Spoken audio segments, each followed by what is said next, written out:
பார்த்து பாராட்டின அத்தனை நல்ல உள்ளங்களுக்கும் என் அன்பார்ந்த வணக்கத்தையும் நன்றியும் தெரிவித்துக் கொள்கிறேன்.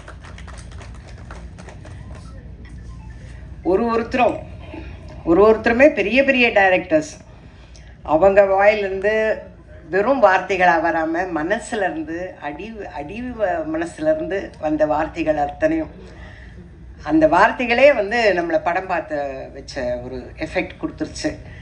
எல்லாருக்கும் என்னுடைய நன்றியை தெரிவிச்சுக்கிறேன் சார்.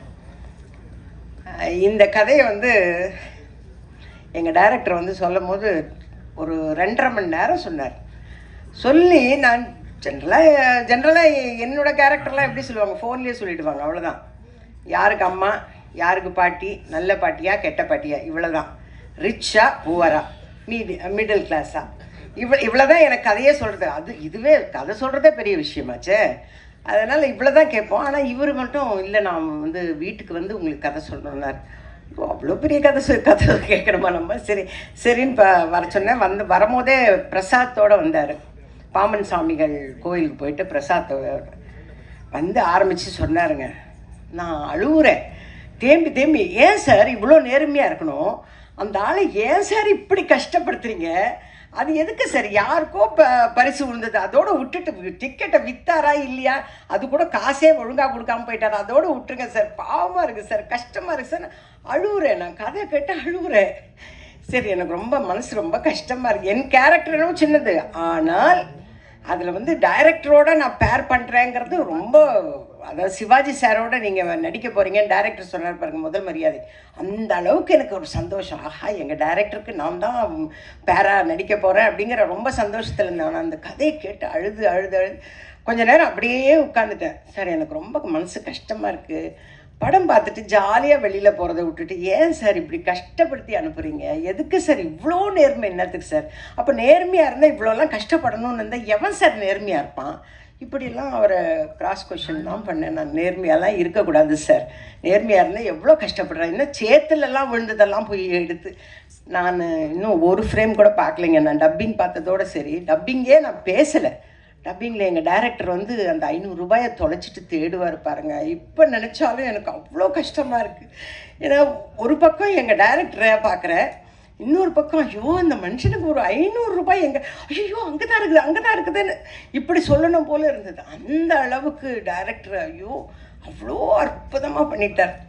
எனக்கு சமுத்திரக்கனி சார் பார்த்தாவே பொறாமையாக இருக்கும். நான் ஃபஸ்ட்டு டேலேருந்து சொல்லியிருக்கேன், அது எப்படி சார் அங்கே ஹைதராபாடுக்கு போனால் வில்லனாக அசத்துறீங்க, இங்கே வந்தால் இந்த மாதிரி சாஃப்ட் கேரக்டர் வேணுன்னு உங்களுக்குன்னே எழுதுன மாதிரி இருக்குது சார் இந்த கதை அப்படின்னு ரொம்ப பொறாமப்பட்டேன் நான். கதையை சொல்லிடாதீங்க ஏங்க, இத்தனை பேர் பேசும்போதே சொல்லிட்டாங்க நேர்மை நேர்மை நேர்மைன்னு. அப்புறம் நான் எங்கேருந்து கதை சொல்கிறது? நான் கதை சொல்லணும்னா திரும்ப அழுவேன். இப்போவே எங்கள் டைரக்டர் 500 ரூபாயை தொலைச்சிட்டு தேடினாருன்னொன்னே எனக்கு மனசு கஷ்டமாக இருக்குதுன்னு சொல்கிறேன்.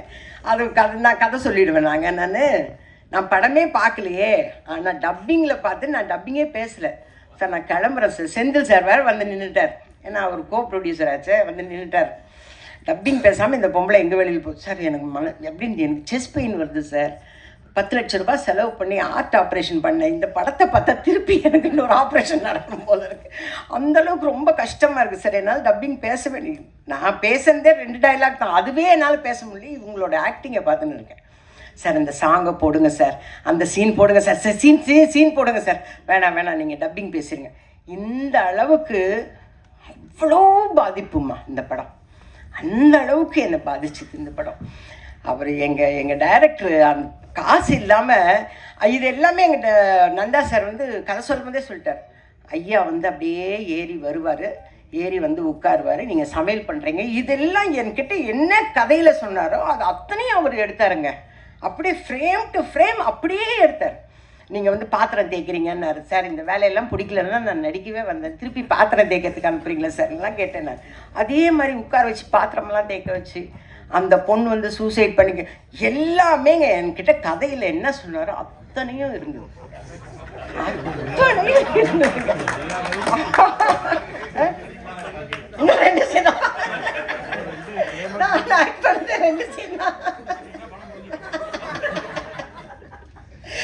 அவ்வளோ இருந்தது. அப்புறம் கிளைமேக்ஸில் வந்து அதே மாதிரி அந்த அவங்க வைஃப் சொல்லி என்னையா எதையுமே சொல்ல வேணான்றீங்க, அப்புறம் என்னைக்கு எது பேச சொன்னீங்க? நான் சார் நான் படமே பார்க்கல சார், எப்படி சார் நான் சொல்லுவேன்? நான் அவர் கதை சொன்னதை வச்சு நான் கதை சொல்றேன் சார். நான்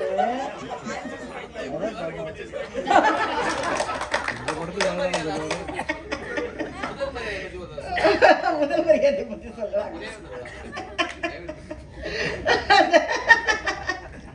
முதல் மரியாதை ஞாபகத்திலேயே வரலைங்க சார் இப்போ எனக்கு. சார் நான் கதை சொல்ல மாட்டேன் சார். சார் எப்படி சார் நீங்க சொன்னது தானே சார் சொல்றேன். நான் எங்க சார் கதை சொல்லுவேன்? எங்கிருந்து கதை சொல்லுவேன்? படமே பார்க்கலங்க. நீங்க எல்லாம் நம்புங்க, நான் வந்து உண்மையா பேசுவேன், பிராங்கா பேசுவேன். சார் தேவராஜ் சார் இங்க லிசன் பண்ணுங்க. அது என்ன இங்க வந்து போன் நோண்டிட்டு வந்துட்டு இருக்கீங்க? இங்க பாருங்க, நீங்க தான் சொல்லணும், நான் உண்மையதான் பேசுறேன்.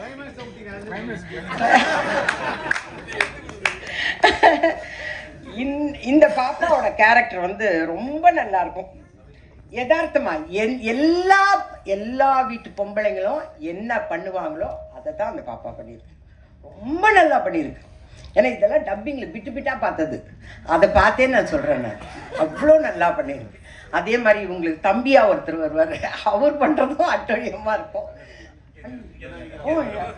நீங்கள் பண்ணுறதா இதெல்லாமே உங்கள் டைரக்டர் தாங்க கதை சொன்னார். அந்த மச்சான் கேரக்டர் என்ன பண்ண தெரியுங்களா அப்படின்னு இதெல்லாம் சொல்லிட்டாரு. நான் என்ன சார் சொல்லலை சார், நான் கதையெல்லாம் சொல்லலை. ஸோ சரிங்க, நான் கதை சொல்லுங்க.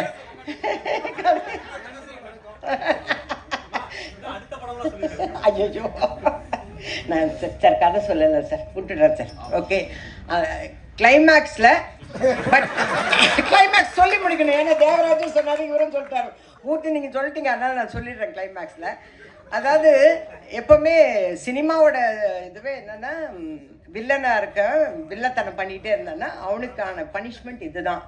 ஸோ இது நீங்கள் வந்து கெட்டவங்களாக இருக்காதீங்க அப்படின்றது தான் மாரலாக வரும். அதே மாதிரி ஒருத்தர் நல்லவங்களாக இருந்தால், நேர்மையானவங்களாக இருந்தால், படாத கஷ்டமெல்லாம் படும் போதே நமக்கு வந்து நேர்மையாகவே இருக்க வேணாயா அப்படின்னு தான் தோணும். ஆனால் அவங்களுக்கு நேச்சராக பார்த்து, யூனிவர்ஸாக பார்த்து கொடுக்குற ஒரு பரிசு தான் வந்து அவங்க ஒய்ஃபுக்கு வேலை, அந்த குழந்தைக்கு இவ்வளோதான் சார், இவ்வளோதான் சார் சொல்கிறேன்.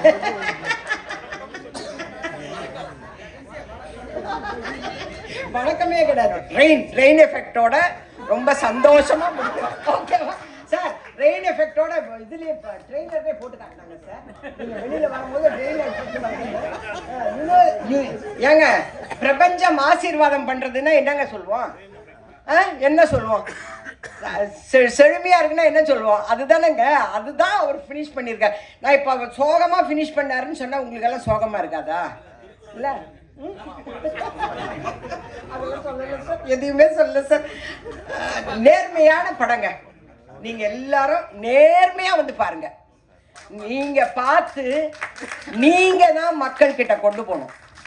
நீங்க கொண்டு போனீங்கன்னா கண்டிப்பா நம்ம மக்கள் எல்லாருமே நல்லவங்க தாங்க. அவங்களோட சூழ்நிலை சந்தர்ப்பம் தான் ஒவ்வொருத்தரையும் கஷ்டப்படுத்துது, அவங்கள மாத்துது. அப்படி இருக்க வேண்டான்னு கொண்டு போக வேண்டியது உங்க கையில தான் இருக்கு. நீங்க எல்லாரும் நேர்மையா உங்க வேலையை செய்வீங்கன்னு நான் எதிர்பார்க்குறேன். தயவு செஞ்சு செய்யுங்க, நேர்மையா செய்யுங்க. ஓகேவா? இதுக்கு மேலே நான் நின்று பேசினேன்னா கொன்னே போடுவாங்க என்னையே. அதனால இந்த அருமையான நேர்மையான படத்துல நானும் ஒரு ஓரத்தில் நின்று இருக்கிறேங்கிறது வந்து ரொம்ப சந்தோஷமான விஷயம். அதுவும் எங்கள் டைரக்டரோட சேர்ந்து இருக்கிறேங்கிறது ரொம்ப ரொம்ப சந்தோஷமான விஷயம். எங்கள் சீன் எடுக்கும் போதே நான் வந்து அவர் வாயே தான் பார்த்துட்டு இருந்தேன். சமுத்திரகன் சார் வாயே தான் பார்த்துட்டு இருப்பேன். அது நல்லாவே தெரியும். நீங்கள்லாம் படம் பார்த்தீங்கன்னா கண்டுபிடிப்பீங்க. என்ன இந்த பொம்பளை ஒன்றுமே பெர்ஃபார்மே பண்ணாமல் ஆன்னு நிற்கிதுன்னு. ஏன்னா அவர் பெர்ஃபார்ம் பண்ணுறதே பார்த்துட்டு இருந்தேன். அதில் சொல்லிவிடுவோம் போல இருக்கு, வேணாம் சொல்லலை, நான் சொல்லலை. நேர்மையான படத்தை நீங்கள் எல்லாரும் நேர்மையாக பார்த்து நேர்மையாக மக்கள்கிட்ட கொண்டு போங்க. It is my request. ஏன்னா எப்படி இருந்தாலும் அவருக்கு நல்ல செந்தமிழில் பேசினார் எங்கள் டைரக்டர். இவர் டைரக்ஷனில் நான் நடிக்க போகிறேன். அதனால தான் எங்கள் டைரக்டர்னு சொல்லிட்டு இருக்கேன். இந்த எல்லாம் சொல்லிட்டு சுவிட்ச் ஆன் டு ட்ரெய்லர் அதை மட்டும் இங்கிலீஷில் சொல்லிட்டார், மற்றதெல்லாம் தமிழில் சொன்னார். சுவிட்ச் ஆன் டு ட்ரெயிலர் அது மட்டும் ஏன் இது இங்கிலீஷில் வந்தது? அதையும் தமிழில் சொல்லியிருக்கலாம்ல. ஓகே, நன்றி நன்றி நன்றி நன்றி. சொல்லி முடிச்சிட்டேன். நேர்மையான படம், தயவு செஞ்சு நேர்மையாக பாருங்க.